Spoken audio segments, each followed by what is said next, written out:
mayambo ahanba maktada Manipuri wari yumjauna mayambo amuka hana ponemjari ngasi swai khoina bhapna mapung phaduna sagat saraba adogumlaba wari ama full horror story ama khoina mayamda puduna laksari wari asi lithok charapa matamda swai kiba lan kiba yaurabasu mayamna puksel sauna ngapiyu wari asi hingliba natraga laikhidraba kanagumba amataga mari lenana ijaba wari nasadi bhapna mapung phana sagat saduna ijaba wari ama khakni aduga channel asi mapung phanba matamda adomodom gi like amadi subscribe share tobiramu haiduna jari phare mayam adudi wari asi haunaba tawjaraklagi ngasi gi wari asi gi maming khampok sang ningtham tha gi ingkraba matamni Jiten Radha amadi masanupi tampha makhoi ahum asi hi hondoktuna tapna tapna lai masanupi tampha na baba yamna ingi isabu ingbrane hoi ingi ay mama phido khra thaba ma imbiyodana nasanupi ingi hairise hoi leho hai suyadi as talle megi exam ki shuti tharinga sida kuma ke haibabu nahan kai sungpu pubidi yare se wado makhata na nganglanu phi si ilage se hairaga makhoi hum do wari watai sana sana dana adum lai radhana moi baba nga somata phade handakti kumasi kanomi tau tawdori ko khangdre isase sadabsu yadi thaktabsu yadi thabakse sudragadi paisa su sungthok thokti khara doirabasu tholibasina nga se mu phagalaktrabadi yingba se onthokna pharak tagadorida hoisi ado pata tholaga kai kaino khara yingba yabasu adum yengsi hoida yengsi tasengna hairabada Jiten amadi Radha mate manawani asi subanomba yamna kalli tabakta silaw amata thidi kang phalda oigera isingda oigera makhoina suning ba mafamda dum surabasu paisa di adum khara tek phangi adubu mi gi paisa mayam ama to luba maramna paisa sing se singna bo hona bada makhoisu yamna awaba mayoknai ha na Jiten gi mama na abada layeng kiba paisa mayam singadasu mi gi paisa sing to luba maramna masi singna bo hona bada Jiten di mahaksu paisa si paidaba yadi aduga mi gi paisa sing asi singdoktaba yadi haidana thabakta silaw thidaba makhai adum suri khampoksang yauraba matungda keso amadi thaja makhoi gi khampoksang adu dai phe yengi moidi hana kumamma ge hairaga amata sukumlamdi aikhoina hana yauri ahalani si kharasu tapida yarisi kakhanaba tawrasi makhoisu makhoigi thokpa dum laksarasani si asum daudana namidangi matam yoksilakle sa ising saba toklaba matungda masanupi tamphana baba aigi wakhal nara khangdi somgi lairiba sangsi aidi ihai haina deda yengba matamda kaino mai tawtawi kaidawrage ni sa thoibi khangdi asomgi sangsi yengbada mi laibagum su adum tawi laidi laitaba natro laiteda makhoi ani khaktang laibani nangi pupu kesone aduga nabok thasaga makhoi ani khaktang laibani ado khangdi baba aidi ki mapal thangba sarukta Radha so kolik phengduna dumaklai kolik phengba selo silam dagi tanjaduda thangnabada lairiba kesogi mahaki sangado madugi manung thangba saruk adomda kanagumba miyoy amana kolik singado sakhaibagi makhola mataraklai Radhana sang khampok sang manung asida kanagumba ama laiba sala aibo mungtang yengusira moi baba asumna Jiten da korai Jitena hai kaidawragine sida mukta thokpiro ba kaidawragi masibo kaidawragi khampoksang somgi khampoksang manung asida kanagumba ama laibagum tawi haipetang chalaga yungsira as lairamoisi lao khara thuna sangsila asi hairaga Jiten sodumak sangkri Radha suma sada singnaba amade dum lairi Radhana ai haipetang sangsilaga yemugida posai huran bagumba lakpa oramabadi kanana khangba hairaga kolik singado phengba loisili aduga thangnabada lairiba kesogi sangaduda makhongna tapna thangdana lai kesogi sang tamna suma tamna sangsilakpa matam maduda ngasai makhai kanagumba miyoy amana lang khotana tawramba pumnamak sing kolik sekhairam pumnamak sing ado kanagumba amatagi makhol takhidre handamukti sang adugi maning thangba saruk adomda hogdong yamna kana sinnarakli Radha su karino haidana sang adugi maning thangba saruk adomda satuna yenge tawbada kanagumba amatadi lairamde kaino kanagumba amata sulaiti aduga sangsi hogaiduna sangkibagi mami somata udi kamai tawrinu sibo haidana Radha su wakhalda khanjana duna lairingai matam aduda kanagumba amana Radha gi lengjumda tap launa pairai Radha su masado khamprek khangi kaino laki ga mata haidi hai nangna tawrido kaino lo asi hairaga Radha gi makhut ado Jitena samduna laklei adubu sangadudagi khara thaptolaklaba matam aduda Radha na tung onduna yengbada sangadugi mapal thangba saruk pungmamam laba saruk adomda kanagumba miyoi ama musin muna lepagum ui Radha na yengoto sangasigi mamang thangba saruk asida kanagumba ama lepaga leirisidi Jiten sulai thoktu ninglui adubu kanagumba ama talairamde Jitena hai lao oiroi paroi daba wakhalna sagapa warido ngangakano lao khara thuna sangsila hairaga makhoi ani su sang manung tamna sangkhre Radha hana moi baba angang di adum tumkhraba natra tumkhre ado kaino nangna tawrido khangdi asomgi thangnariba sangasi aidi sasi ikidaki karigi kiriba khangdi lairam su khara soi haidana mamang thaki matamda khara ngangkhibado aduda sigi makhoigi sangasi ngasai aina kolik phenglingai matamda manung thangba saruk asida kanagumba mioi khara lang khotna tawraga lairiba kolik mayam singa se sakhaiba gumna tawi maduda isu karino haidana sangsilaga yinglubani kanagumba amatadi lairamde aduga laibagi mami somata taramde aduga sangasigi maning thangba sarukta hogdong sikna bagi makhol khara sutai adumda salaga yinglubada su hogdong amata su lairamde adumna yinglingai matamdani moi pabana igilengjumda pairakpado ado yarisi gyan tana pathanaba tawrasi laigi tingi maram se aidi kaya thoina amata thajadabani yari gyan tana tumnaba tawrasi ko makha tana karigumba amata tawragumsi haidana hingi matam aduda Jiten amadi Radha amadi masanupi tamphaga pulap makhoi humasi ningaidana dumak tumthari ahingi pung ama makhai taraklaba madugi matamni Jiten sumasado mapal thokningba phaurakli mapalda haipetang thokloge haidana masado phia thaba induna tholakli Jitena is wanthona inkreda punga sibu kaya ama helena fare aisu mapalam tang thokloge hairaga thong ado hangdokli aduga mama masani dudi sisiba makhai adamak pothari Jitena mapal thoklingai matamda thangnaba khampok sanga sida kanagumba miyoi kharana juja tawraga nupi amagi khonjelda hello aibu na khut pen aba hello sumna haiba Jitena taraklami Jitena kaidagi nupi gi khonjel no nupi gi khonjel mangkhreda manida aduga tarakliba sina sumgi khampok sang thangba saruga sidara mani nupa amanamu hai nang hatora nang hatora Jiten sungang nariba pumnamak singado adum munna tai Jitena kaino ahingi matam asidabu matai manawani do laklabra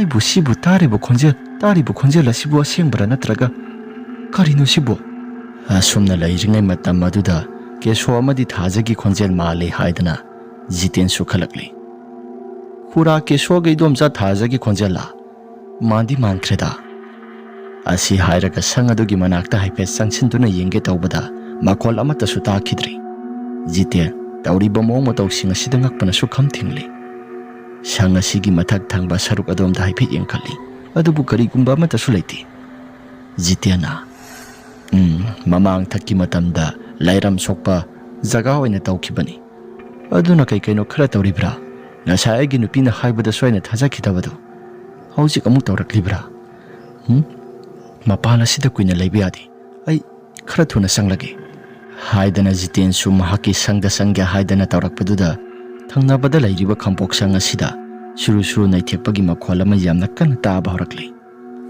makhola do tarakpada Jiten mahaki masado ki thusungba mayam ama satlauna phawba horakli Jitena kainoda kampok sang asida kai suru nai thekpagumna haidana sang adugi mathak lomda yengkhatlubada muksuk muraba nupi ama wangthrang wangna leplibado Jiten su thoklore ada uri sidi nupi natra manida sidi karino asum munna yenglubada nupi ado Jiten tamna mamaido tapna leiduna adum khana yenglai Jiten su karino haidana munna yengi masado laida pham amata khangdre asumna munna yengduna leiringai nupi ado wangthrang wangna songkhatlaga ising makhada sabuk launa songthaduna sungphau phaugalakidre Jiten su tawriba mong matawsing asida masado kibana chap tingba makai masado nghaktang su leirami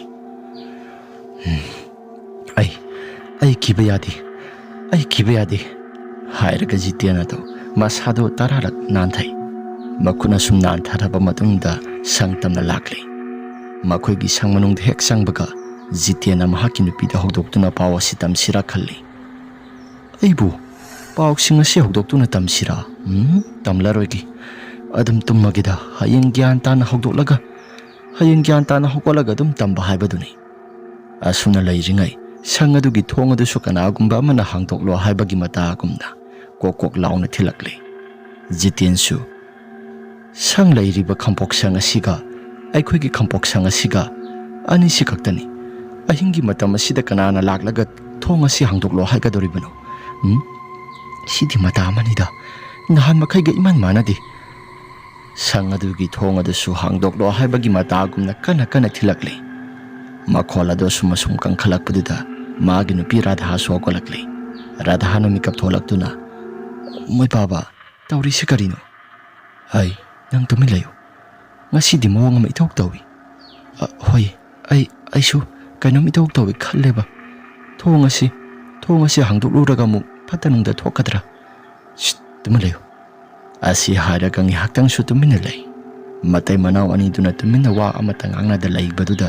mapalda thong thindliba kambusinga dusu tumin hekta laikri mi mari manga wari watai sana duna juja tau dana wari watai sing sana dana ngangna bagi makhola matarakli Jitena nupi nangna haibado sumgani ngasigi sangasi masigi thangnabada leiriba sangasi mong am itok tawi aina hojik mapal tholobada su kai kanu yamna urai kai uriba hojik tai tamaroigi hayang gyan tana phajana tamagi asumna wari sana duna leiringai matam maduda thangnabada leiriba sangasigi mapal thangba sarukta nupi amana phi haidana subagi makholama yamna khana ta bhorkli madu tarakpada Radha swaki tujungba phauraduna mahaki nupagi manakta tapnaksili Jitena si kasu tawrosi sangasigi latena si khara phajana laikhalo hairaga Radha hada sangaduda thaliba mai laten thongmai ado khara laikhathalli ngai haktangi matungda taramba mayam singado loin hekta lepkhri asum tawduna nonga lakpa matamda matai manau ke somadi thaja sangaduda tholakle matai manau ani edo wari sana dana nok tuna tholai Radhana lakpirabo kakage indom jaga lai ngarang do khara ngana kumakke tawbani angang singa sema sangam daba yauraba hojipudi khara phawre mabokna yengsilage hayawre adugi damakta aikoi su khara thengna thoksi haidana khanarambani matamado sumasum thengsilakpaduda matamama isa saraktraba angang nagama sangam dabani tokla si haidana dum toklabani phare kaka adudi kakage indom jaga su leirabanina aikoi su thawaya se khara lumi Radha gi wafam aduda thajana hoi nakhoi su aikoi leitabada nungairamoi aikoi su nakhoi leitabada nungaiti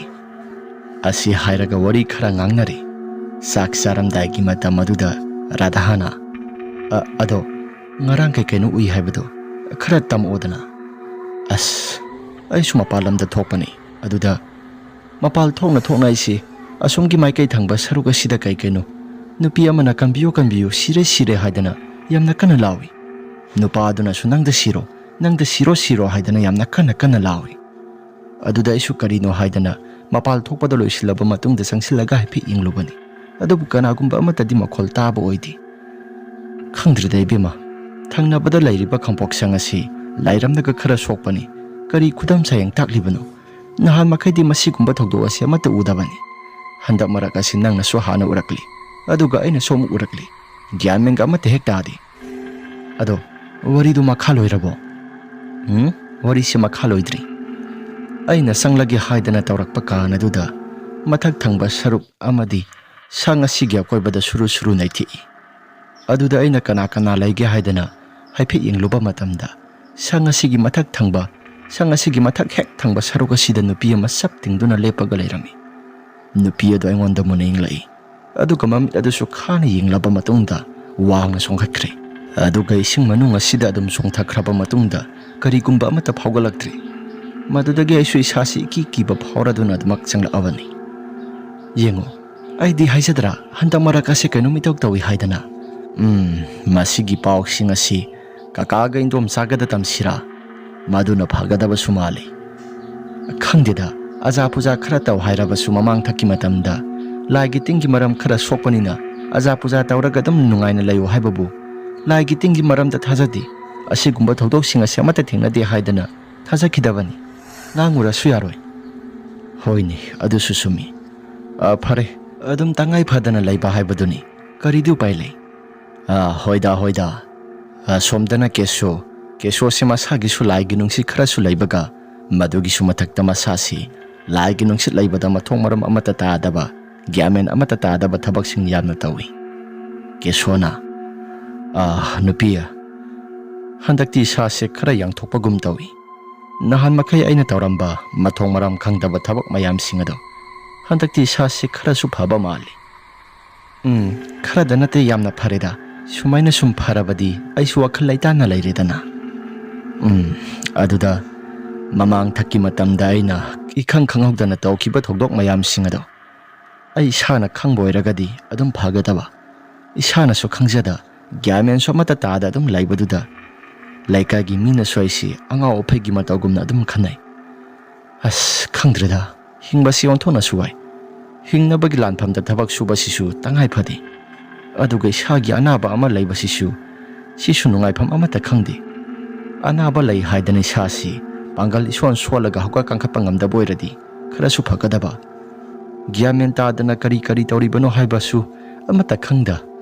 As hoyaresi Wakhaldo hena khanjalunu laina tamba marai laksasani si khara phariba sidi doctor na so khara pharani haidudi aduga maiba maibi singna so dum pharani haidudi hoida adugi budi asum tawdana hingi matam yaurakli hingi matam asida thaja mapal thangba saroga sida nupi amana hikna kappa lawbagi makhol khara tarakli thaja su mapal thangba saroga sida karino mi nupinida mani nupi amana kappa lawbagi makhol tarakli basi karino ai bo muktang tholaga yengusira ibungo jitengi nupi radhado matai manau khatnabadagi ahinga do selaktuna sida leiribra ai bo muktang tholaga yengningida asi hairaga mahaki nupa ke sodo thanam laba matungda thaja su mapal tamna muktang thokke haidana thong adugi manak tamna lakle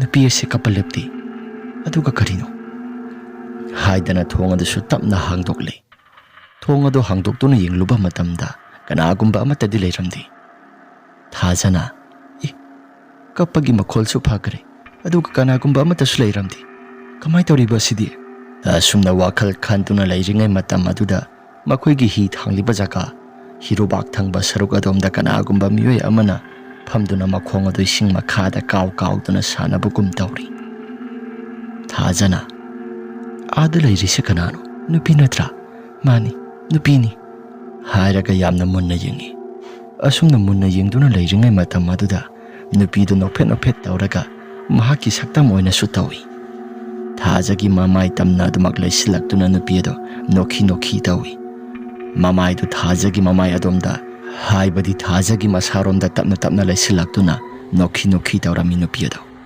aduga tung thangba sarukta su kanagumba ama lakpagumna mami sami oina sanel khara phanglai adubu thaja thoina amata nasungba phawdi mamang thangba saruk adomda tawriba pumnamak singado mado adum yengduna lei thaja na muktang kumdhaduna yengsira haiduna khalli hi thangba maike somda khara sakya haidana tawringai matam aduda tung thangba saruktagi mahagi nupana makhut tap launa pairai. As, nupi, kaidaurage nangna ahingi matam asida mapal lamda thoisi. Mahaki nupa ke swatam namuk yengi. Aduga thajana, moi baba, sida kanagumba ama hairaga mamai laitholakpa matamda kanagumba ama talairamdre. Matawoduda thaja ingangakle. Thajana, hausikta sida kanagumba ama lairambani. Aduga kanagumba ama tamuk lairamdre. Aibu hausi ukibado mangla taibangla. As laosi, mang oiramgani natraga nangi wakhalda punguda ubo oiramba yaida.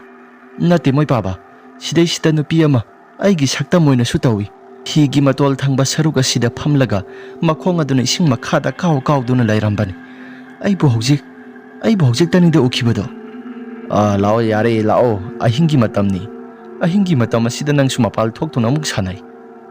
As aisu asomgi thangnariba ibungo jiten hoigi nupi Radhado kapagi makhol tai haidana isi mapal tamna tholakpani. Maduda kaino aisu mita punguda uri. As khangreda gyamenga mata tadi. Asi hairaga mahaksu tung laidana yengi. Asumna yenglabasu karigumba mata uraktrabaduda sangmanung lomda dumak lakli. Nonga laba matamda kanagumba mata so pausing asi mata tamkhidre. Nong manumit ama Radhana kesogi sangtamna lakli. Thaja lairami. Thaja sunga salaga lairami. Indomza nakhoi nga kayam pharaki. Radhana hanglakpani. Thajana nga ga kaya thoina pharakteda Radha. Laose sida phamulaw ngiha. Nakhoi nupadi kadai dana sakragi. Indomza yumda ngihak karugi haidana kakhibani. Ai ithanta lehowi. Ithanta leibada talli haidana sida laibasini. Isa nupisu adum kamina khibro. Kamina ki. Nang kakasu langa do kangani haidana thoki. Ibani su ithanta ngaibanina sapsari. Sida pulapuna laiminarisi. Ho indomza. Ado indomza ai indomza da kaigumba khara haijagi. Hayo kari haige haibano. Nahando indomza hoi kumaktringai matamda sigi indomza hoi thangba saruk adomda kanagumba ama adum leibagum tawi. Sangmanung thangba saruk asida leiriba kolik mayam singasi sakhaiba yangkhaiba makhol mayam amatai. Aduga aigi nupasu nupi amana kambiyo aduga nupa amanasu siro haidana adum lauba tai hai. Indomza hoi di kaigumba amata thengnadabra. Asumna ngihaktan khanjanai. Thaja su khanjanaraba matungda asumna hairai. Ikui ngarang nahan khaktani. Ai sumapalamda thok ubani. Nang kapagi makhol tai haidana. Radhana, kaino haisibu indomza. Aidi ahingi matamda karigumba amata kapkiba laiti. Hoida, adubudi aisu khangi. Aduda mapal thangba saruga sida nupi ama kapagi makhol tai haidana isi. Nanga khana sainedana haidi jitenga nanga khana sainaba yaudana adum kapaga la ibra haidana wakhalda su adum khanduna isi mapal tamna tholakpani. Adubu kanagumba amata di lairamdi. Hi thangba saruga somda kanagumba nupi ama mung sukmuna lepaga lai. Aduga mahaksu adum phamthaduna makhong adu ningaidana makhong adu phire haidana ising makhada du makawi. Aina kanano haidana muna yengbada nupi adu aiga sak manaba nupi ama oiduna lairami. Mami sami oina kaya mayek sengnadi udi. Aisu isasi tum hagolakpagi ingauga ngaubani. Aduga ingbani. Laisil sanaga tabani. Gyamenga amata tadi. Aise kanano haidana adum muna yingduna laibaduda nupi adu aingonda adum muna yenglami. Nokhi tauraga isi. Maga aiga sak manabaduda isi isasi kaino mitau tawkrabani. Aduda nang kakasi tung thangba saruga sida phat laklaga aigi khudang ase tap launa pairai. Madu tanjado aisu nupi adugi manakta sangsinge haidana hek tawba kandani. Nupi adu aina muk laithoktuna yenglupada kanagumba amata di lairamdri. As indomza gi pawa si tabada idi sasi inunungai khidreda. Indomza gi sangase amutang dilai gi tingki maramda khuram thoktuna amutang yengthokpiuba. Aisu yengi di khanbani. Aduda nangi kakasi lai gi tingki maramda kaya thoina amata thajadaba sida. As khangdreda masada su kaino gyamen tadana chorom paron jamna ngangba thodoksu adum tawri poni. Adubu lai gi tingki maramda kaya thoina thajati haidana. As khangdi gyamen ga amata tadi ngangna sakna basu hantak marakti kharabu pharabani. Nahan khai matamda di yamna wai. Asumna ngangna ringai matamda Kesosu hi adu honjilakli. Kesona hi honjilaklaba matamda Radhada nandom saga wari sanaribra. Hoi kaka. Oh sanaro. Asumna wari watai sanaraba matungda Radha su makhoi sang adudagi lakli. Numidangi matamni Radha sa ising saba toklaba matung sa ising adu makhoi su adum nongai na hauna sa toklaba kana aduda kolik phengba tholakpani. Radha na kolik phengbada numitumadi nga su khara yamna pharakpaga pung 12 makhai tari mahakna kolik phengba tholaklibado. Jiten di masado wari haidana manung thangba saruk adom ta masanu biga sana dana damak lai. Onthokna su ingkreda. Ningtham thagi matamni haidana nahan khai gi numika ngasi gi numika iman manati. Onthokna su ingkre haigumdana. Asumna lairingai matam aduda kanagumba misaka mana hi hondana. Radha hawai gi sangtamna honjilai. Honjilakliba misaka do kanano haidana Radha su ni hatang di kolik singa do phengba tok to na inglami. Adubu kanagumba mata yaudaba hi ama mathanta nau khot na holai. Matawadu ubada Radha masamana sap yungba makai. Kolik singa do hundok lamlaba matungda Jitengi manak tamna laudana sensilai. Jitena kaidawragi haidan hanglakpaduda Radha suma sadi papa kana. Moitamo ayamna kiri moitamo. Asi hairaga Radhana Jitenda pauk singa do tami. Jitena kaidawragi haidana mapal tamna tholakpa matamda kanagumba amata di lairamdi. Jitena kanagumba amata laisulaitana kaidawragi nangbo. Radha suma sado kina tholai. Aduga mapalda hek yengba matamda hausing ngaktangi mamangda uramba hi ado amuk lairamdri. Radhana hausikta natra hi ama sida mathanta honduna laambado manida. Jitena hai nangi mita uba natabro nangi mita mathong maram khangdana pungudo uba natabro nateda kadaidagino si kolik singa si amta phengi amta lepiyo si haidana Jiten su lephalli. Kolik singa do phengba loisilaba matungda imungda khara thuna sanglai. Aduga thokliba thokdok singa do haubadagina loina liba horakli. Jitena handa marakti kaigumba amadi adum tawkadawri. Khudam sayeng khara sodum takli adu gyamen tadi. Ibani na langliba mayam singa si asomda lairiba ahalani samata tadabra tabam di thoida. Pharesi tumnaba tawrasi haidana adum tumthari. Nongalak laba matam maduda makhoi si sai sing chathoknari. Thangnabada lairiba tha samadi keso machilda murum sonduna ningai sangdana ba khara tawrakle.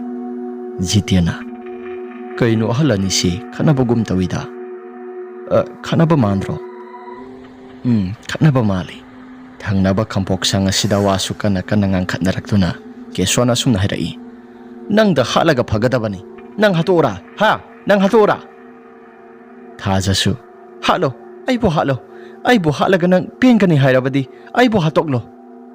Asi hairaga kesosu nangda halage haidana tanarakli. Tasengna hairabada keso makuta thangjaw ama pairaga Thajagi makutta hana yanba horai. Thaja sumadugi saina kholado khangba lakpa ngamdaba maramna kambiyo hairaga sangadugi mapal tamna sentholai. Marai bakthiriba amana sangadudagi sentholakpa matamda masado khudinaduna dumakto silai. Makutagi sentharakpa imayam singadu supiri laun hekta kapi. Asomdana Jiten hairai. Kaino mi tawida. Dom sa se kai tawraba yawraba sano. Ngaktang tholaga yingsilo. Asi hairaga matai manao ani dusu thoklaga khamdoke haidana yengbada Thajagi masagi phibamado natai iputai amata sadri. Thaja sumakhoida mamaya do onduna kanbiyo haidana yamna kana laurami. Adubu makhata na laubaga mata nangdana bani haidana keso sumakhuta thangjaw tairabado paiduna tholakli. Aduga Thajagi masamdo paiduna singkhatlaba matungda amuktang yamna kanna haibada Thajagi mangak samado khudak aduda adumak tukkhre. Thaja sumasada pring kauduna dumak dakre. Asum tawdana matai manao ani gi kiraba sakta mado Radha su yengba ngamdri. Sangadugi manung tamna dumak sangsingkre masado thak nikpa makai. Jiten su thak nikle. Keso sumakutta pairiba thangado adum munna yengduna lei. Mahaki nupi Thajadagi kaptholakpa imayam singaduna masa pumba loin hekta pumtai daiduna masado thak nikpa makai lairami.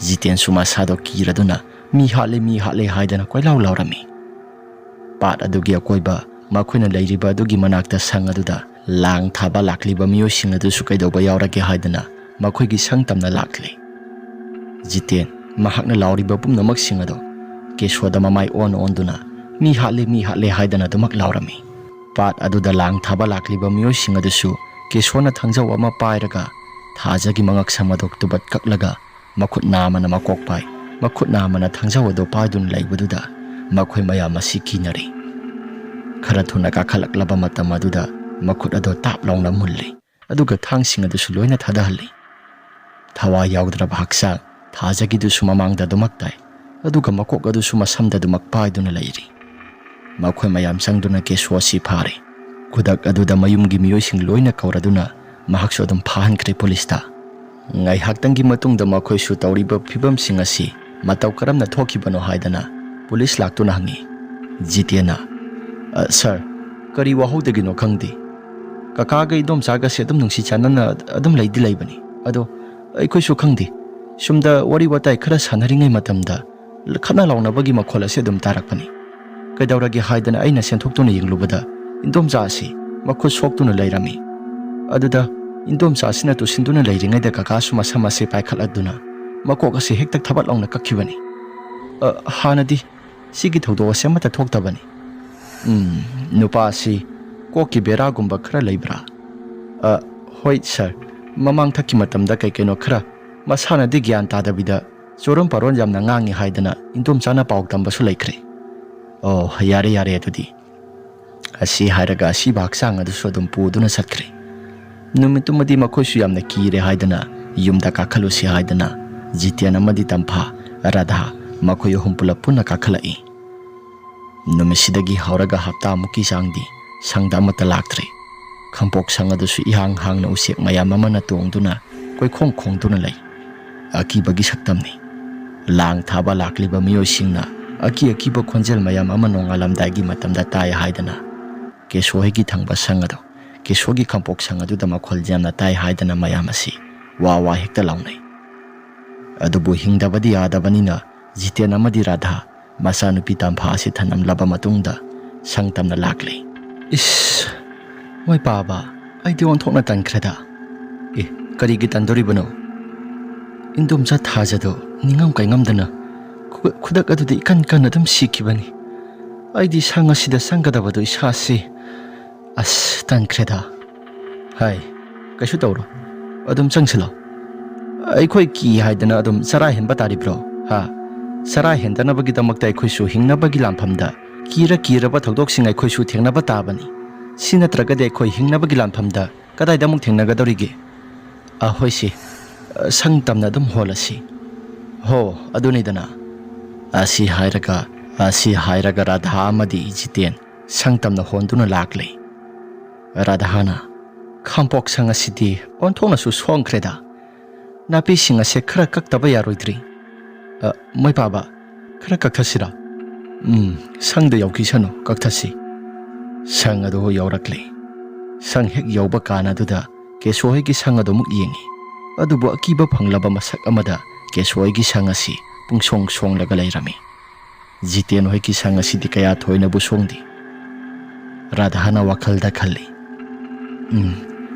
asuk chawkhraba sang asi pungsong laga akiba phang hekta laikhida as indomsa thajado matang matam sadana kaka Keshona karigumba ama tawraktuna hek hatkida onthona su nungai khidri wakhalda khanduna duma ka khalakle numidangi matam yoksilakle ayuk nungthilgi matamda songliba mayam singado haidoktuna loisilli ngasigi numisimadi karigumba thabak amata suragumsi haidana sangan charaba matungda phamungda sangsilai Jitiana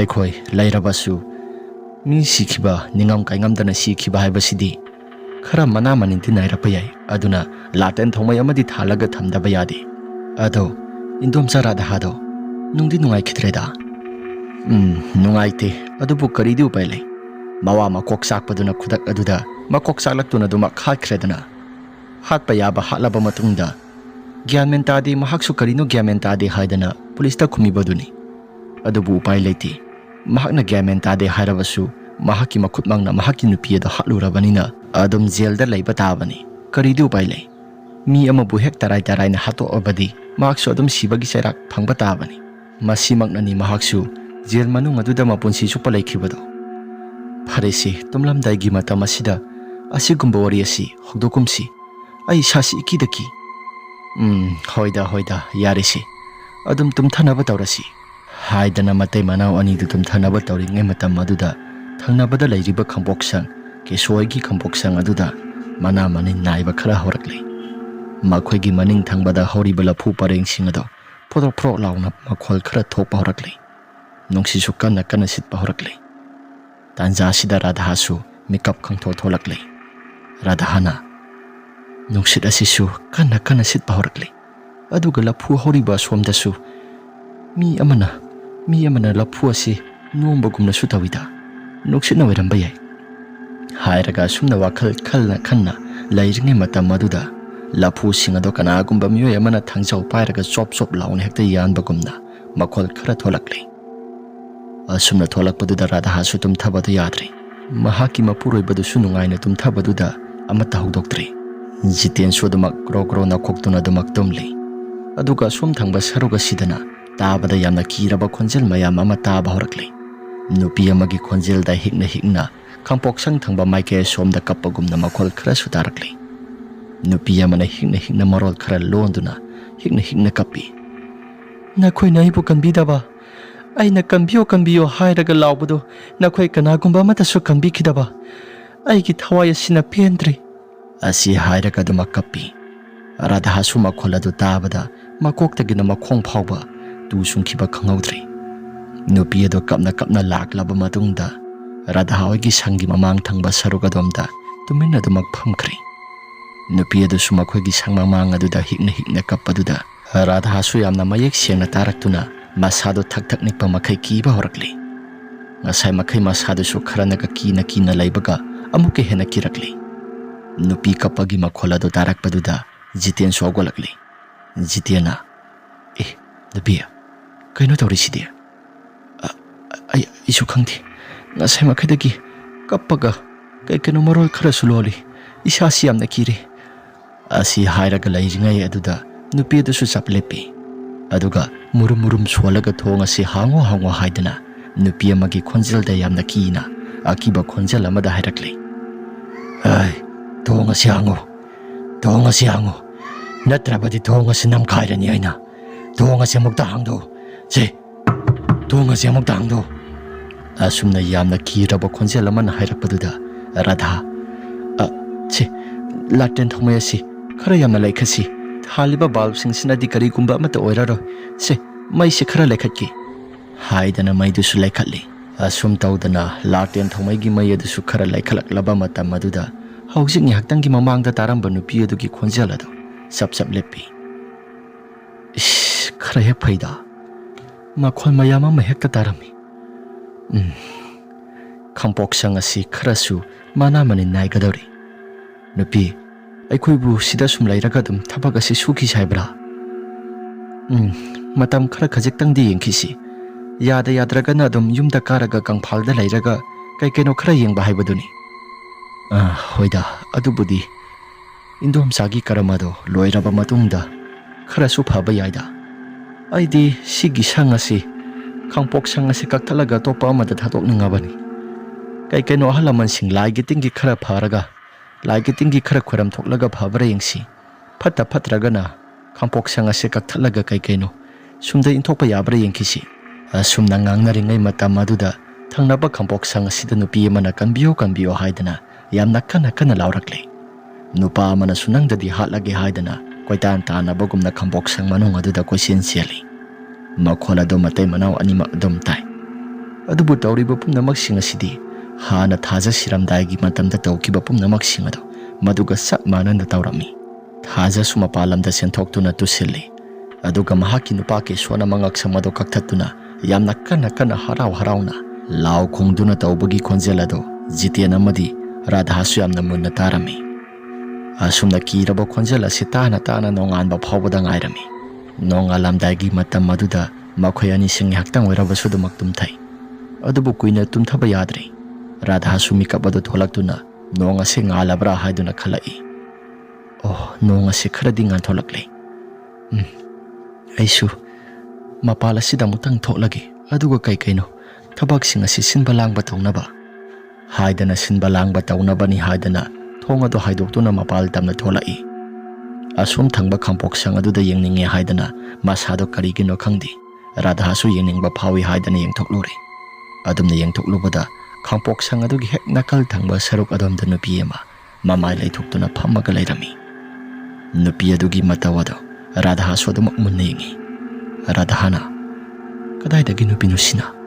ꯀꯅꯥꯅꯣ ꯁꯤꯕꯨ ꯍꯥꯏꯗꯅ ꯑꯁꯨꯝꯅ ꯃꯨꯟꯅ ꯌꯦꯡꯗꯨꯅ ꯂꯩꯔꯤꯉꯩ ꯅꯨꯄꯤ ꯑꯗꯨꯒꯤ ꯃꯁꯥꯒꯤ ꯃꯀꯣꯛ ꯑꯗꯨ ꯃꯁꯥ ꯃꯊꯟꯇꯅ ꯐꯨꯛꯇꯣꯛꯆꯩ ꯑꯗꯨꯒ ꯃꯈꯥ ꯊꯪꯕ ꯐꯨꯝꯊꯛ ꯑꯗꯨꯗ ꯑꯗꯨꯃꯛ ꯊꯝꯃꯤ ꯅꯨꯄꯤ ꯑꯗꯨ ꯍꯧꯒꯠꯂꯛꯂꯦ ꯑꯗꯨꯒ ꯔꯥꯙꯥꯒꯤ ꯃꯥꯏꯀꯩ ꯇꯝꯅ ꯃꯁꯥꯗꯨ ꯇꯞꯅ ꯇꯞꯅ ꯃꯈꯣꯡ ꯊꯥꯡꯗꯅ ꯂꯥꯛꯏ ꯃꯀꯣꯛ ꯂꯧꯊꯣꯛꯈꯤꯕꯒꯤ ꯃꯉꯛꯁꯝ ꯖꯒꯥꯗꯁꯨ ꯏꯅ ꯐꯤꯔꯤ ꯐꯤꯔꯤ ꯀꯥꯞꯇꯨꯅ ꯏꯅ ꯄꯨꯝꯆꯥꯏ ꯍꯦꯛꯇ ꯆꯥꯏ ꯔꯥꯙꯥꯁꯨ ꯃꯗꯨꯒꯤ ꯃꯇꯧ ꯑꯗꯨ ꯌꯦꯡꯕ ꯉꯝꯗꯗꯅ ꯂꯥꯎꯗꯨꯅ ꯁꯪ ꯃꯅꯨꯡꯗ ꯆꯦꯟꯁꯤꯜꯂꯛꯏ ꯖꯤꯇꯦꯟꯁꯨ ꯇꯨꯝꯂꯝꯕꯗꯨꯗ ꯃꯍꯥꯛꯀꯤ ꯅꯨꯄꯤꯅ ꯇꯧꯔꯤꯕ ꯄꯨꯝꯅꯃꯛꯁꯤꯡ ꯑꯗꯨ ꯈꯪꯄ꯭ꯔꯦꯛ ꯈꯪꯂꯦ ꯖꯤꯇꯦꯟꯅ ꯍꯥꯏ ꯅꯪ ꯀꯩꯗꯧꯔꯒꯦ ꯅꯪ ꯀꯩꯗꯧꯔꯒꯦ ꯃꯣꯏ ꯕꯥꯕꯥ ꯁꯤꯗ ꯅꯨꯄꯤ ꯑꯃ ꯂꯩꯍꯧꯔꯤ ꯁꯤꯗ ꯅꯨꯄꯤ ꯑꯃ ꯖꯤꯇꯦꯟꯁꯨ ꯃꯁꯥꯗꯣ ꯑꯐꯤꯡ ꯑꯐꯥꯏ ꯑꯣꯏꯅ ꯅꯣꯡ ꯉꯥꯟꯊꯣꯔꯛꯂꯕꯁꯤꯕꯨ ꯍꯥꯏꯗꯅ ꯀꯔꯤꯒꯨꯝꯕ ꯑꯀꯤꯕ ꯌꯥꯎꯗꯅ ꯊꯣꯛꯂꯛꯏ ꯑꯗꯨꯝꯅ ꯍꯦꯛ ꯊꯣꯛꯂꯛꯄ ꯃꯇꯝꯗ ꯀꯅꯥꯒꯨꯝꯕ ꯑꯃꯠꯇꯗꯤ ꯂꯩꯔꯝꯗꯦ ꯖꯤꯇꯦꯟꯅ ꯑꯁ ꯁꯦ ꯌꯥꯔꯦꯁꯤ ꯅꯣꯡ ꯉꯥꯜꯂꯕ ꯐꯥꯎꯕꯗ ꯅꯪꯁꯨ ꯅꯁꯥꯗ ꯏꯀꯤꯗ ꯀꯤꯔꯕ꯭ꯔꯥ ꯀꯅꯥꯒꯨꯝꯕ ꯑꯃꯠꯇꯁꯨ ꯂꯩꯇꯦ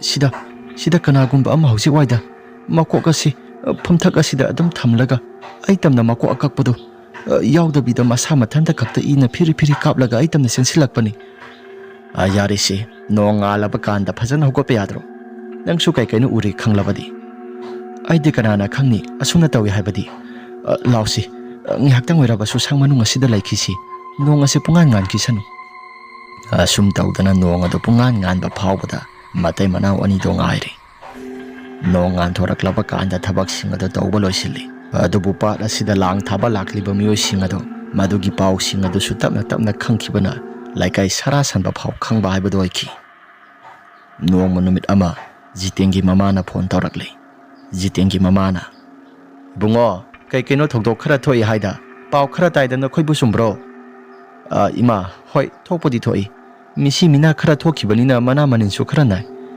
ꯑꯗꯨꯗ ꯑꯩꯈꯣꯏꯁꯨ ꯁꯤꯗ ꯁꯨꯝ ꯂꯩꯕꯁꯤ ꯅꯃꯧ ꯅꯨꯄꯤꯁꯨ ꯀꯩꯅꯣ ꯃꯁꯥꯗ ꯀꯩꯅꯣ ꯈꯔ ꯊꯦꯡꯅꯩ ꯍꯥꯏ ꯑꯗꯨ ꯑꯣꯏꯔꯒꯅ ꯃꯥꯏꯕ ꯑꯃ ꯄꯨꯔꯒ ꯀꯨꯝꯃꯣ ꯍꯥꯏꯕ꯭ꯔꯣ ꯀꯃꯥꯏꯅ ꯇꯧꯕꯅꯣ ꯏꯃꯥ ꯍꯞꯇꯥꯃꯨꯛꯀꯤ ꯃꯇꯝꯃꯨꯛꯇꯤ ꯉꯥꯏꯍꯥꯛꯇ ꯉꯥꯏꯈꯤꯁꯤ ꯑꯗꯨꯒ ꯏꯗꯣꯝꯆꯥꯒꯤ ꯁꯣꯔꯥꯠ ꯑꯗꯨꯁꯨ ꯂꯣꯏꯈ꯭ꯔꯕ ꯃꯇꯨꯡꯗ ꯐꯕꯔ ꯌꯦꯡꯁꯤ ꯀꯅꯥꯅ ꯈꯪꯅꯤ ꯁꯣꯔꯥꯠ ꯂꯣꯏꯔꯒ ꯐꯈ꯭ꯔꯕꯗꯤ ꯍꯣꯏꯗ ꯑꯗꯨꯁꯨ ꯌꯦꯡꯗꯕ ꯌꯥꯗꯦ ꯑꯗꯣ ꯁꯣꯔꯥꯠ ꯂꯣꯏꯗ꯭ꯔꯤꯉꯩꯗ ꯀꯩꯅꯣ ꯈꯔ ꯇꯧꯕꯅ ꯐꯔꯣꯏꯗ꯭ꯔꯣ ꯍꯣꯏ ꯏꯃꯥ ꯑꯗꯨꯕꯨꯗꯤ ꯇꯧꯁꯤ ꯑꯁꯨꯝ ꯇꯧꯗꯅ ꯖꯤꯇꯦꯟꯒꯤ ꯃꯃꯥꯗꯣ ꯃꯥꯏꯕ ꯑꯃ ꯄꯨꯔꯛꯇꯨꯅ ꯂꯥꯛꯂꯦ ꯈꯥꯡꯄꯣꯛꯁꯪ ꯇꯝꯅ ꯃꯈꯣꯏꯒꯤ ꯈꯥꯡꯄꯣꯛꯁꯪ ꯑꯗꯨꯗ ꯀꯩꯅꯣ ꯈꯔ ꯆꯪꯗꯅꯕꯅꯤ ꯍꯥꯏꯗꯅ ꯉꯥꯛꯊꯣꯛ ꯁꯦꯡꯗꯣꯛꯄ ꯇꯧꯔꯝꯃꯤ ꯑꯗꯨꯕꯨ ꯊꯪꯅꯕꯗ ꯂꯩꯔꯤꯕ ꯀꯦꯁꯣꯍꯣꯏꯒꯤ ꯈꯥꯡꯄꯣꯛꯁꯪ ꯑꯗꯨꯗꯤ ꯁꯣꯔꯥꯠ ꯂꯣꯏꯔꯕ ꯃꯇꯨꯡꯗ ꯐꯖꯅ ꯁꯤꯗꯣꯛꯂꯒꯦ ꯍꯥꯏꯗꯅ ꯀꯦꯁꯣꯍꯣꯏꯒꯤ ꯏꯃꯨꯡ ꯃꯅꯨꯡꯅ ꯍꯥꯏꯔꯛꯈꯤ ꯑꯁꯨꯝ ꯇꯧꯗꯅ ꯃꯈꯣꯏꯁꯨ ꯉꯥꯛꯊꯣꯛ ꯁꯦꯡꯗꯣꯛꯄ ꯇꯧꯗꯨꯅ ꯁꯣꯔꯥꯠ ꯂꯣꯏꯗ꯭ꯔꯤ ꯐꯥꯎꯕꯗꯤ ꯑꯗꯨꯝ ꯂꯦꯟꯗꯨꯅ ꯂꯩꯔꯒꯦ ꯍꯥꯏꯗꯅ ꯂꯩꯈ꯭ꯔꯦ ꯅꯣꯡꯃꯒꯤ ꯅꯨꯃꯤꯠꯅꯤ ꯕꯣꯏꯆꯥꯁꯨ ꯂꯥꯡ ꯊꯥꯔꯨꯔꯕ ꯃꯇꯨꯡꯗ ꯖꯤꯇꯦꯟ ꯍꯣꯏꯒꯤ ꯁꯪꯗ ꯂꯥꯛꯂꯦ ꯖꯤꯇꯦꯟꯗ ꯇꯥ ꯖꯤꯇꯦꯟ ꯀꯩꯅꯣ ꯊꯧꯗꯣꯛ ꯈꯔ ꯊꯣꯛꯏ ꯍꯥꯏꯕ ꯄꯥꯎ ꯈꯔ ꯇꯥꯏꯗ ꯀꯔꯝ ꯇꯧꯔꯒ ꯊꯣꯛꯈꯤꯕ ꯊꯧꯗꯣꯛꯅꯣ ꯔꯥꯙꯥꯅ ꯕꯣꯏꯆꯥ ꯁꯦ ꯁꯤꯗ ꯐꯝꯃꯨꯁꯦ ꯏꯇꯩꯃ ꯌꯥꯔꯅꯤꯗ ꯀꯩꯅꯣ ꯊꯧꯗꯣꯛ ꯈꯔ ꯊꯣꯛꯏ ꯍꯥꯏꯗꯅ ꯄꯥꯎ ꯈꯔꯁꯨ ꯇꯥꯕꯗꯨꯗ ꯑꯩꯁꯨ ꯏꯇꯩꯃ ꯍꯣꯏꯗ ꯑꯗꯨꯝ ꯍꯪꯒꯦ ꯍꯥꯏꯗꯅ ꯆꯪꯂꯛꯄꯅꯤ ꯑꯁ ꯈꯪꯗ꯭ꯔꯦꯗ ꯏꯕꯨꯡꯉꯣ ꯊꯪꯅꯕ ꯈꯥꯡꯄꯣꯛꯁꯪ ꯑꯁꯤ ꯃꯅꯥ ꯃꯅꯤꯟ ꯌꯥꯝꯅ ꯅꯥꯏ ꯏꯇꯩꯃ ꯁꯤꯡꯒꯝꯗ ꯁꯤꯈꯤꯕꯅꯤꯅ ꯊꯧꯗꯣꯛ ꯊꯣꯛꯐꯝ ꯑꯁꯤꯗ ꯈꯔꯗꯤ ꯃꯅꯥ ꯃꯅꯤꯟ ꯅꯥꯏꯕ ꯇꯥꯕꯅꯤ ꯑꯗꯨꯗ ꯑꯩꯁꯨ ꯀꯩꯅꯣ ꯈꯔ ꯄꯥꯎ ꯖꯥꯖꯥꯠ ꯌꯥꯝꯅ ꯇꯥꯏ ꯍꯥꯏꯗꯅ ꯏꯇꯩꯃꯒ ꯇꯥꯃꯣꯒꯤ ꯃꯅꯥꯛꯇ ꯑꯗꯨꯝ ꯂꯥꯛꯏꯕꯁꯤꯅꯤ ꯖꯤꯇꯦꯟꯅ ꯏꯁ ꯕꯣꯏꯆꯥ ꯑꯩꯗꯤ ꯁꯤꯒꯨꯝꯕ ꯊꯕꯛ ꯑꯁꯤ ꯀꯌా ꯊꯣꯏꯅ ꯑꯃꯠꯇ ꯊꯥꯖꯗꯕꯅꯤ ꯑꯗꯨꯕꯨ ꯀꯩꯒꯤꯅꯣ ꯈꯪꯗꯦ ꯍꯟꯗꯛ ꯃꯔꯛꯇꯤ ꯌꯥꯝꯅ ꯊꯦꯡꯅꯔꯦꯗ ꯀꯩ ꯊꯦꯡꯅꯔꯤꯅꯣ ꯍꯟꯗꯛ ꯃꯔꯛꯇꯤ ꯁꯤꯒꯤ ꯁꯪ ꯑꯁꯤꯗ ꯇꯥꯍꯩꯗ꯭ꯔꯕ ꯈꯣꯟꯖꯦꯜ ꯃꯌꯥꯝ ꯑꯃ ꯇꯥꯏ ꯑꯗꯨꯒ ꯎꯍꯩꯗ꯭ꯔꯕ ꯀꯌꯥ ꯃꯔꯨꯝ ꯑꯃꯁꯨ ꯎꯗꯨꯅ ꯏꯁꯥꯁꯤ ꯑꯀꯤ ꯑꯈꯪ ꯌꯥꯝꯅ ꯅꯪꯍꯜꯂꯤ ꯏꯟꯗꯣꯝꯆꯥ ꯊꯥꯖꯗꯣ ꯑꯗꯨꯝ ꯐꯗꯤ ꯐꯕꯅꯤ ꯑꯗꯨꯕꯨ ꯀꯔꯤꯒꯤꯅꯣ ꯈꯪꯗꯦ ꯈꯨꯔꯥ ꯀꯦꯁꯣꯁꯤ ꯃꯀꯣꯛ ꯃꯔꯨ ꯏꯆꯥꯛ ꯆꯥꯛꯑꯒ ꯏꯟꯗꯣꯝꯆꯥ ꯊꯥꯖꯗꯣ ꯃꯉꯛꯁꯝ ꯀꯛꯊꯠꯂꯒ ꯍꯥꯠꯈꯤꯕꯗꯨꯅꯤ ꯑꯁ ꯑꯩꯗꯤ ꯏꯁꯥꯁꯦ ꯈꯟꯖꯤꯜꯂꯨꯔꯒ ꯅꯇꯩꯃꯗꯤ ꯃꯁꯥꯃꯛꯅ ꯎꯍꯧꯕꯅꯤꯅ ꯃꯁꯥꯗꯣ ꯊꯛ ꯊꯛ ꯂꯥꯎꯕ ꯃꯈꯩ ꯅꯤꯛꯄ ꯃꯈꯩ ꯅꯨꯃꯤꯠꯇꯨꯃꯗꯤ ꯆꯥꯔꯝ ꯊꯛꯂꯝ ꯈꯪꯈꯤꯗꯕꯅꯤ꯫ ꯑꯁ ꯑꯗꯨꯅꯤꯅꯦ ꯈꯪꯗ꯭ꯔꯦ, ꯈꯨꯔꯥꯀꯦꯁ꯭ꯋꯔꯁꯨ ꯃꯤꯗꯗꯤ ꯀꯌꯥ ꯄꯨꯡꯀꯥꯏ ꯀꯥꯏꯖꯗꯕ ꯑꯍꯜ ꯑꯣꯏꯅꯗꯤ ꯂꯩꯕꯅꯤ, ꯑꯗꯨꯕꯨ ꯀꯔꯤ ꯅꯨꯡꯉꯥꯏꯇꯕ ꯂꯩꯕꯅꯅꯣ? ꯖꯤꯇꯦꯟ ꯑꯃꯨꯛ ꯈꯨꯔꯥꯀꯦꯁ꯭ꯋꯔꯁꯤ ꯃꯍꯥꯛꯁꯤ ꯀꯔꯤꯒꯨꯝꯕ ꯑꯃ ꯏꯀꯥꯎ ꯀꯥꯎꯔꯒ, ꯍꯥꯏꯕꯗꯤ ꯃꯁꯥꯅ ꯇꯧꯕ ꯊꯕꯛꯅꯤ ꯍꯥꯏꯕꯁꯤ ꯈꯪꯗꯕ ꯃꯈꯩ ꯒ꯭ꯌꯥꯟ ꯈꯔ ꯃꯥꯡꯕꯁꯤ ꯃꯔꯛ ꯃꯔꯛꯇ ꯑꯃꯨꯛ ꯇꯧꯋꯦ ꯍꯥꯏꯕꯅꯤ꯫ ꯂꯥꯏꯒꯤ ꯇꯤꯟꯒꯤ ꯃꯔꯝꯁꯨ ꯈꯔ ꯁꯣꯛꯄ ꯁꯪ ꯑꯣꯏꯕꯒ, ꯑꯁ ꯈꯪꯗ꯭ꯔꯦꯗ ꯏꯕꯨꯡꯉꯣ, ꯒ꯭ꯌꯥꯟ ꯃꯦꯟꯒ ꯑꯃꯠꯇ ꯇꯥꯗ꯭ꯔꯦꯗ꯫ ꯑꯩꯁꯨ ꯃꯤꯅ ꯀꯩꯅꯣ ꯍꯥꯏꯅꯕꯗꯣ ꯇꯥꯕ, ꯑꯗꯨꯗ ꯑꯩꯁꯨ ꯂꯥꯏꯒꯤ ꯇꯤꯟꯒꯤ ꯃꯔꯝꯗ ꯀꯌꯥ ꯊꯣꯏꯅ ꯊꯥꯖꯗꯕꯗꯨꯗ ꯏꯇꯩꯃꯒ ꯇꯥꯃꯣꯒꯗ ꯑꯃꯨꯛꯇꯪ ꯍꯪꯒꯦ ꯍꯥꯏꯗꯅ ꯆꯪꯂꯛꯄꯅꯤ꯫ ꯍꯣꯏꯗ ꯑꯗꯨꯕꯨꯗꯤ ꯀꯩꯁꯨ ꯊꯣꯏꯅ ꯑꯀꯥꯏꯕꯕꯨꯗꯤ ꯂꯩꯇꯦꯗ ꯅꯪꯅ ꯍꯪꯕꯗ꯫ ꯑꯗꯣ ꯑꯩꯈꯣꯏꯒꯤ ꯁꯪ ꯑꯁꯤꯁꯨ ꯃꯤꯅ ꯀꯩꯅꯣ ꯈꯔ ꯍꯥꯏꯅꯕ ꯍꯧꯔꯛꯂꯕꯅꯤ꯫ ꯁꯪ ꯑꯁꯤ ꯊꯪꯅꯅ ꯂꯩꯁꯤꯜꯂꯨꯕꯅꯤꯅ ꯑꯩꯈꯣꯏꯁꯨ ꯑꯩꯈꯣꯏꯒꯤ ꯁꯪ ꯑꯁꯤꯁꯨ ꯃꯤꯅ ꯉꯥꯡꯅꯕꯗ ꯑꯗꯨꯃꯛ ꯌꯥꯎꯔꯤ꯫ ꯁꯪ ꯑꯁꯤ ꯍꯣꯡꯗꯣꯛꯇꯨꯅ ꯂꯩꯔꯁꯤꯔꯥ, ꯅꯠꯇ꯭ꯔꯒꯅ ꯈꯥꯡꯄꯣꯛ ꯁꯪ ꯑꯁꯤ ꯀꯛꯊꯠꯂꯒ ꯇꯣꯉꯥꯟꯅ ꯏꯟꯊꯣꯛꯂꯒ ꯊꯝꯁꯤꯔꯥ? ꯒ꯭ꯌꯥꯟ ꯃꯦꯟꯒ ꯑꯃꯠꯇ ꯇꯥꯗ꯭ꯔꯦ꯫ ꯑꯩꯈꯣꯏꯒꯤ ꯈꯥꯡꯄꯣꯛ ꯁꯪ ꯂꯩꯔꯤꯕ ꯑꯁꯤꯗꯤ ꯀꯩꯁꯨ ꯊꯣꯏꯗꯣꯛꯄ ꯑꯀꯥꯏꯕ ꯑꯃꯠꯇ ꯇꯧꯗꯕꯅꯤ ꯂꯥꯏꯒꯤ ꯇꯤꯟꯒꯤ ꯃꯔꯝꯗ꯫ ꯃꯈꯣꯏ ꯑꯁꯨꯝꯒꯤ ꯂꯥꯏꯒꯤ ꯇꯤꯟꯒꯤ ꯃꯔꯝ ꯈꯔ ꯁꯣꯛꯄꯁꯤꯅ ꯇꯧꯔꯤꯕ꯭ꯔꯥ?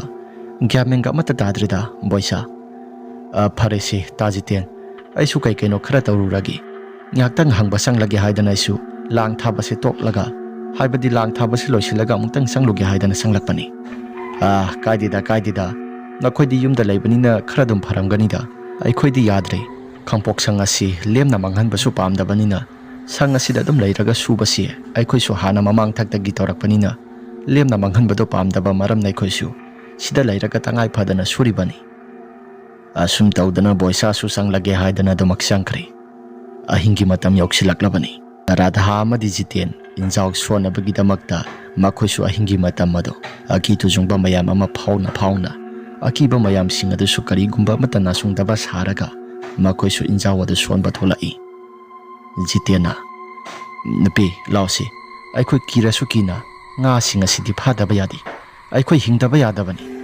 ꯑꯀꯤꯕꯁꯤꯅ ꯑꯩꯈꯣꯏ ꯍꯤꯡꯅꯕꯒꯤ ꯂꯝꯕꯤ ꯊꯗꯠꯍꯟꯒꯨꯝꯁꯤ꯫ ꯔꯥꯙꯥꯁꯨ ꯍꯣꯏ ꯍꯥꯏꯗꯅ ꯊꯣꯛꯂꯛꯂꯦ, ꯑꯗꯨꯕꯨ ꯊꯣꯛꯄ ꯃꯇꯝꯗꯗꯤ ꯀꯔꯤꯒꯨꯝꯕ ꯑꯃꯠꯇ ꯇꯧꯗꯦ꯫ ꯃꯈꯣꯏꯁꯨ ꯏꯟꯖꯥꯎꯁꯤꯡ ꯑꯗꯨ ꯁꯣꯟꯅ ꯑꯗꯨꯝ ꯂꯥꯛꯄꯅ ꯃꯈꯣꯏꯒꯤ ꯁꯪ ꯌꯧꯔꯝꯗꯥꯏꯒꯤ ꯃꯇꯝꯗ ꯄꯨꯡ 1:30 ꯇꯥꯔꯛꯂꯦ꯫ ꯊꯪꯅꯕ ꯀꯦꯁꯣꯒꯤ ꯈꯥꯡꯄꯣꯛ ꯁꯪ ꯑꯁꯤꯗꯤ ꯏꯃꯝ ꯃꯝꯃꯤ, ꯑꯗꯨꯕꯨ ꯃꯈꯣꯏꯒꯤ ꯈꯥꯡꯄꯣꯛ ꯁꯪ ꯑꯁꯤꯗꯤ ꯏꯉꯥꯟ ꯉꯥꯟꯗꯨꯅ ꯂꯩꯕꯗꯨꯗ ꯃꯊꯋꯥꯏꯁꯨ ꯈꯤꯇꯪ ꯂꯨꯝꯃꯤ꯫ ꯑꯗꯨꯕꯨ ꯊꯪꯅꯕ ꯈꯥꯡꯄꯣꯛ ꯁꯪ ꯑꯁꯤꯅ ꯃꯝꯕꯗꯨꯗ ꯑꯃꯨꯛꯁꯨ ꯀꯤꯖꯕ ꯐꯥꯎꯏ꯫ ꯔꯥꯙꯥꯅ ꯍꯤ ꯑꯁꯨꯝ ꯍꯣꯟꯖꯤꯜꯂꯛꯄꯗꯨꯗ ꯅꯥꯀꯜ ꯊꯪꯕ ꯁꯔꯨꯛꯇ ꯍꯥꯏꯐꯦꯠ ꯌꯦꯡꯊꯣꯛꯂꯨꯔꯦ꯫ ꯅꯨꯄꯤ ꯑꯃ ꯃꯀꯣꯛ ꯄꯥꯏꯗꯅ ꯆꯣꯡꯗꯨꯅ ꯀꯣꯏꯆꯦꯟ ꯆꯦꯟꯗꯨꯅ ꯑꯇꯠꯄ ꯃꯀꯣꯛ ꯑꯗꯨ ꯄꯥꯏꯗꯅ ꯇꯧꯔꯤꯕꯗꯣ ꯔꯥꯙꯥꯁꯨ ꯎꯔꯛꯂꯦ꯫ ꯔꯥꯙꯥ ꯃꯗꯨ ꯎꯔꯨꯕ ꯃꯇꯝꯗ ꯍꯤ ꯍꯣꯟꯕꯒ ꯆꯞ ꯂꯦꯞꯄꯤ꯫ ꯈꯔ ꯂꯥꯞꯇꯛꯅ ꯎꯕꯅꯤꯅ ꯃꯁꯥꯗꯣ ꯈꯤꯇꯪꯁꯨ ꯀꯤꯕꯗꯤ ꯐꯥꯎꯔꯛꯂꯦ꯫ ꯃꯅꯥꯛ ꯅꯛꯁꯤꯟꯕꯁꯨ ꯉꯝꯗ꯭ꯔꯦ꯫ ꯍꯤ ꯑꯗꯨ ꯍꯣꯜꯂꯝꯕ ꯄꯨꯝꯅꯃꯛꯁꯤꯡ ꯑꯗꯨꯁꯨ ꯐꯥꯔꯦ꯫ ꯖꯤꯇꯦꯟꯅ, ꯀꯩꯗꯧꯔꯒꯦ ꯅꯪꯕꯣ?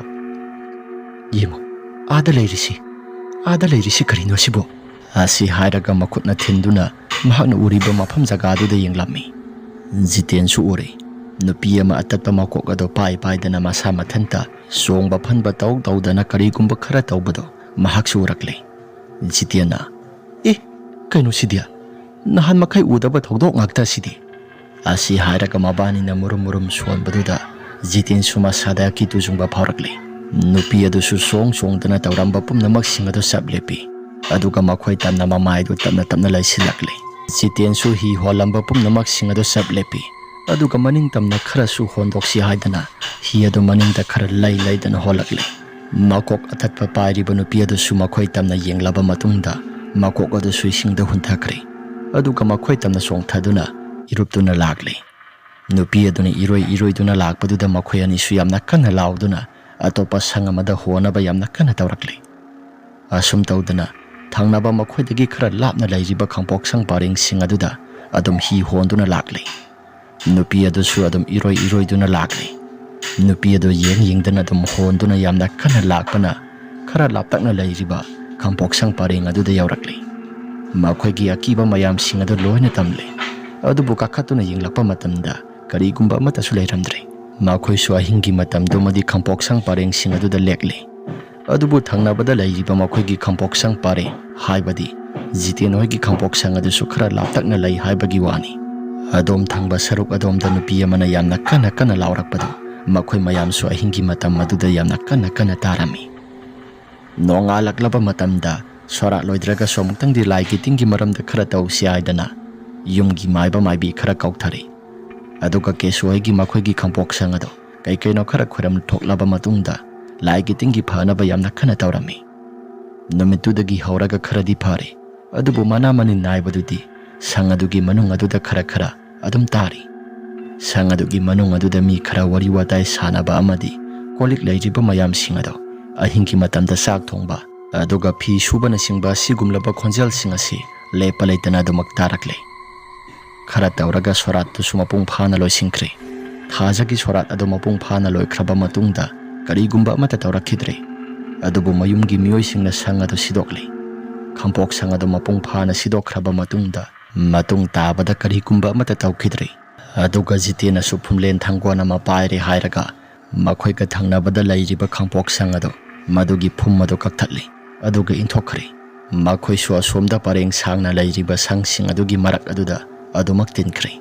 Makha tarakpada karigumba amata su taukhidre. Wari ase matang asida loisinjari. Wari ase nungaibirabadi like amadi subscribe share tawbiramo haiduna jari. Phare mayam adudi ngasigidi matang asida loisinjarage. Mathangi warida muhana thengnarasi.